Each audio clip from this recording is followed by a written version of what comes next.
Did you like the new house your parents left you? My brother asked at the farewell dinner, wearing the same smile he used whenever he won without earning it. I tightened the rusty keys in my fist.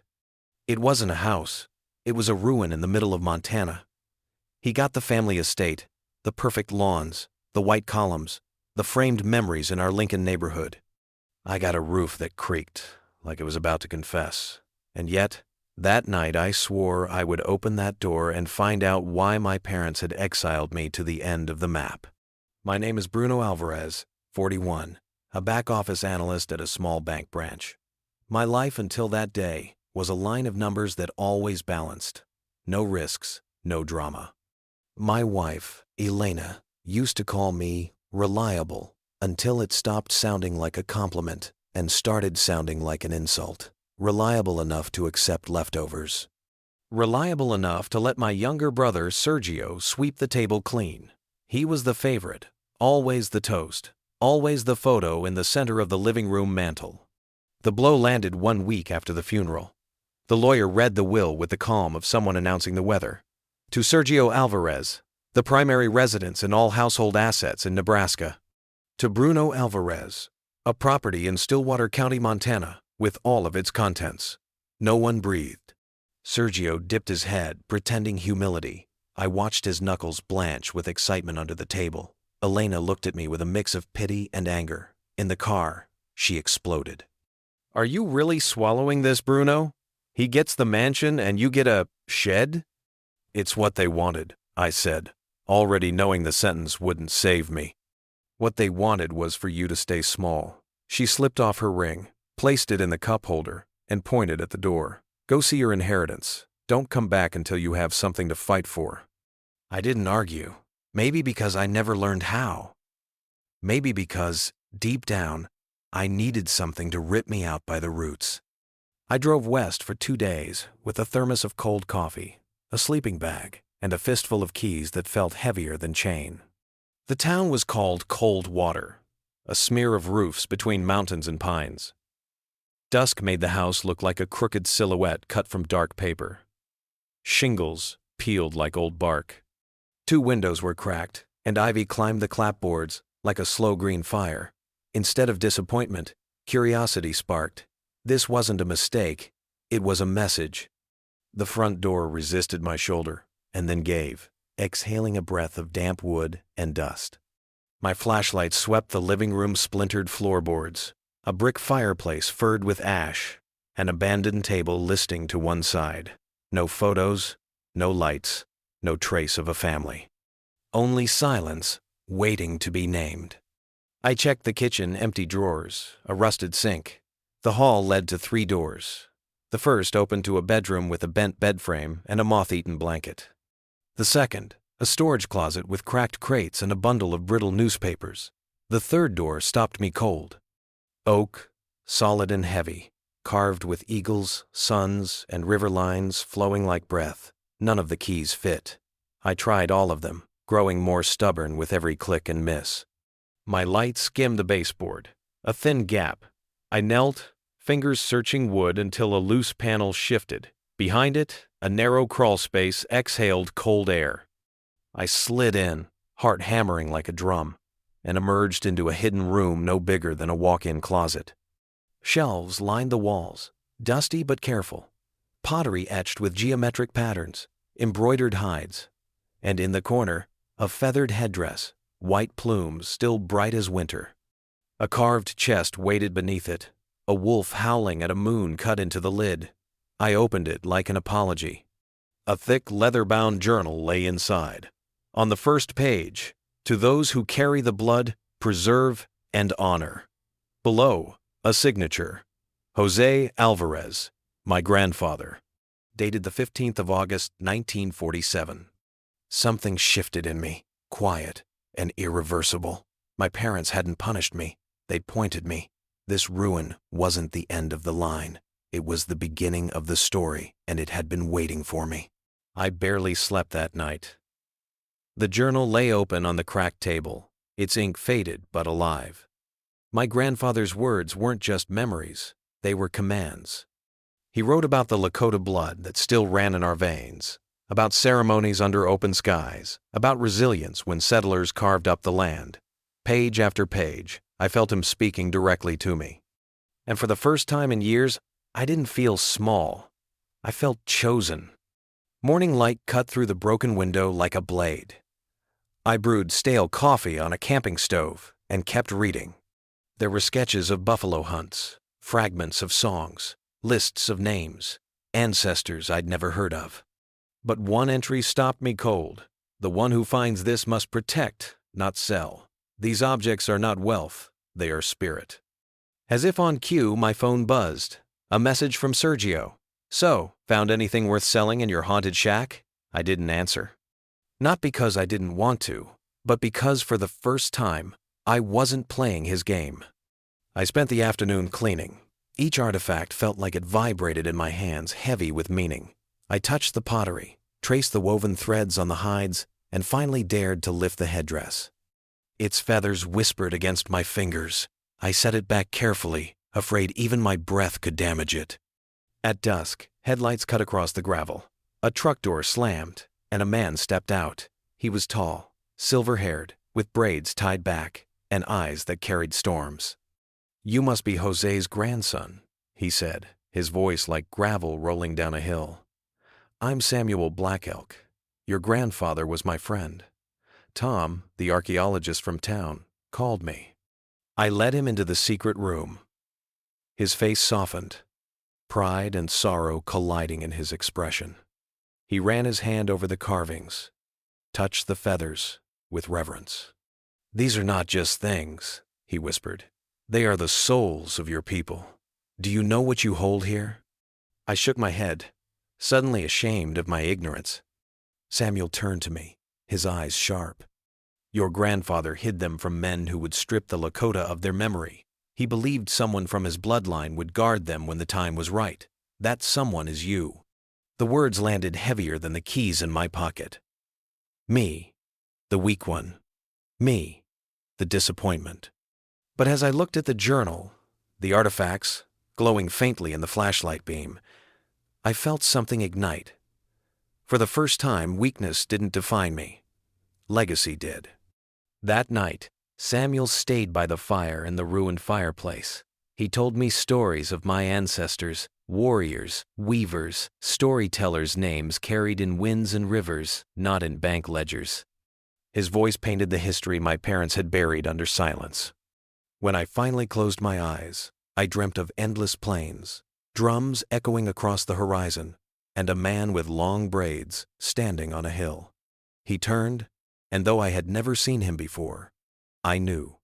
It was my great-grandfather, and he was waiting for me to step into the life I had been running from all along. The next morning, the air smelled of pine and wet earth. Samuel was already outside, sitting cross-legged, smoking a thin braid of sweetgrass. He didn't speak right away, and neither did I. For a long moment, we just listened the crows calling in the distance, the creak of the house behind us. Finally, he said, "Your brother will come." I stiffened. "How do you know?" He gave a small smile.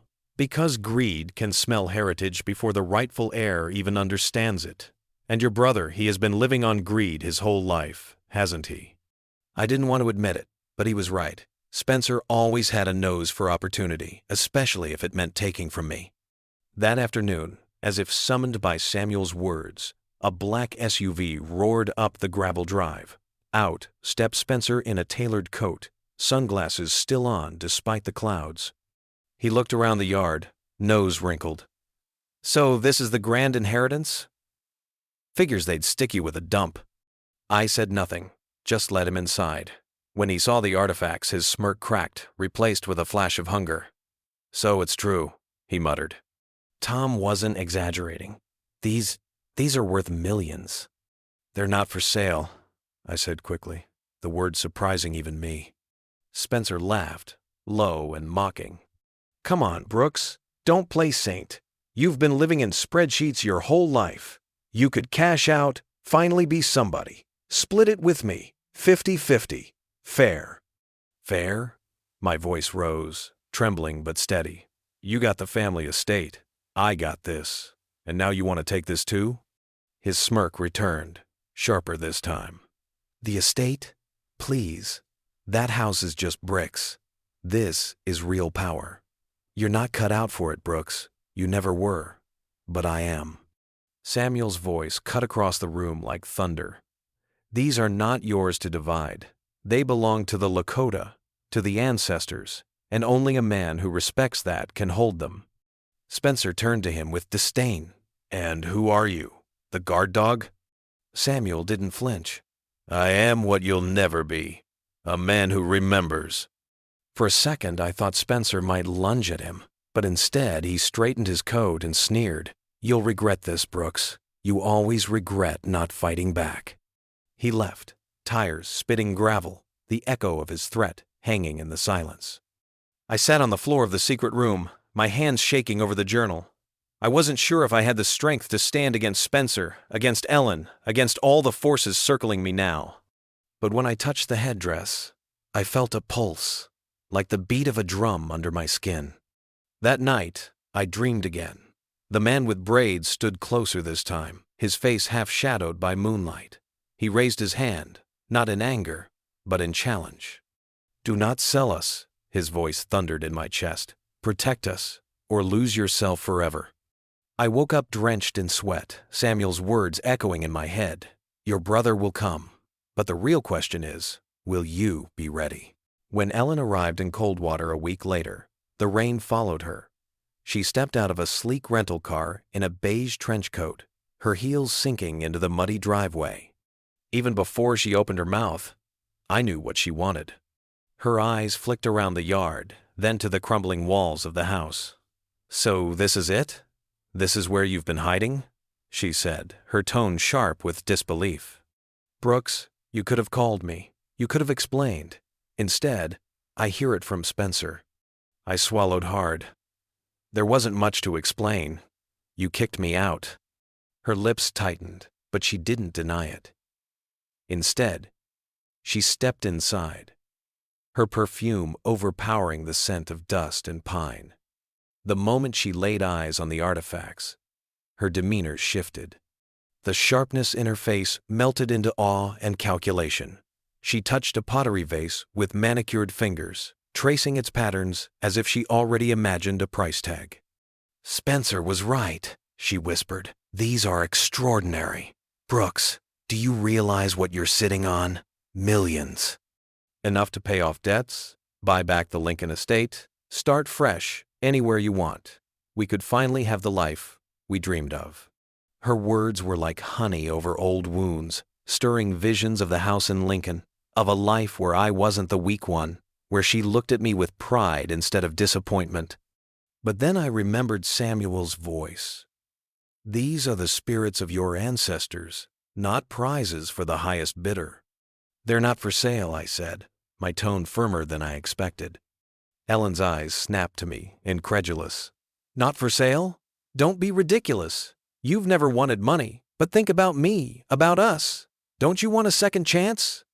I want a life I can be proud of, I said, and selling these would mean betraying everything they stand for. Her face hardened. So, you're really going to throw away everything? Your marriage? Your chance to prove yourself? Just to babysit old relics? I met her gaze.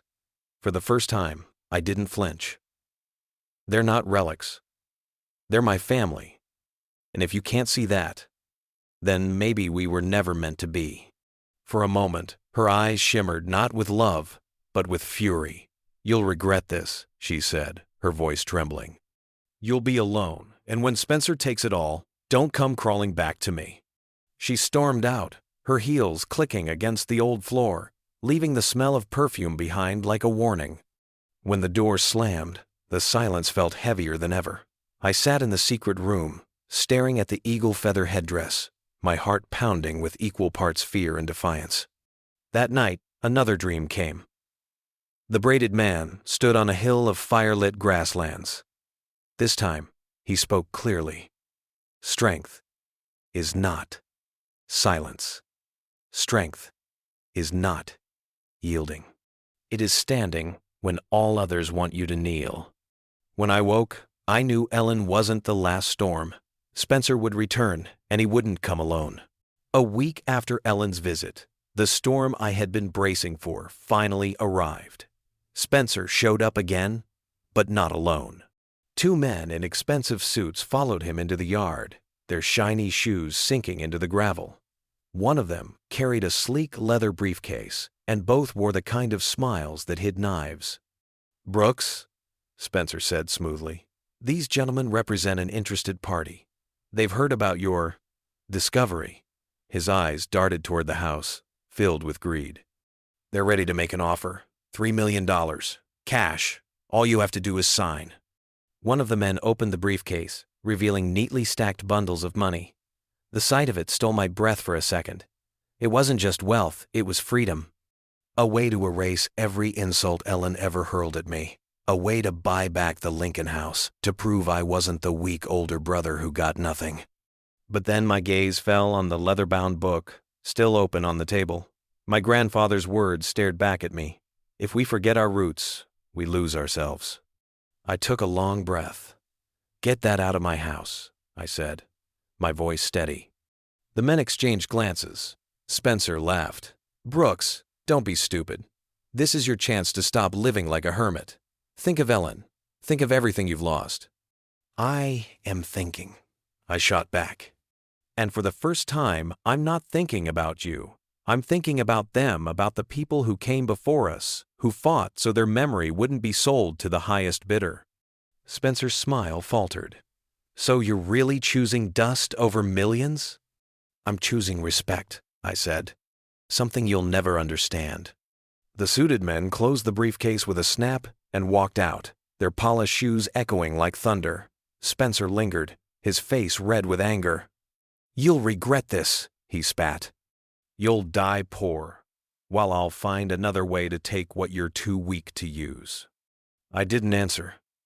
I didn't need to.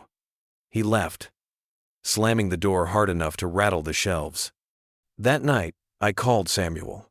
Together, we drafted the first plans for something bigger than myself. A cultural center built around the artifacts. Not a museum where they'd be caged behind glass, but a living place where children could learn their history, where elders could share stories, where the spirit of our people could breathe again. Weeks later, when the center opened with a sacred ceremony, I stood in front of the community, my voice trembling but strong. "I once thought I was weak," I said. "But strength isn't about wealth or power. Strength is about protecting what cannot be replaced: our heritage, our family, our truth."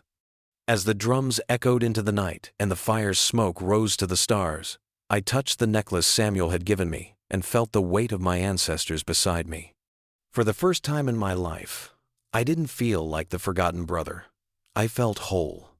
And as the crowd sang, I knew I hadn't just inherited a crumbling house. I had inherited a purpose. And that was worth more than any fortune.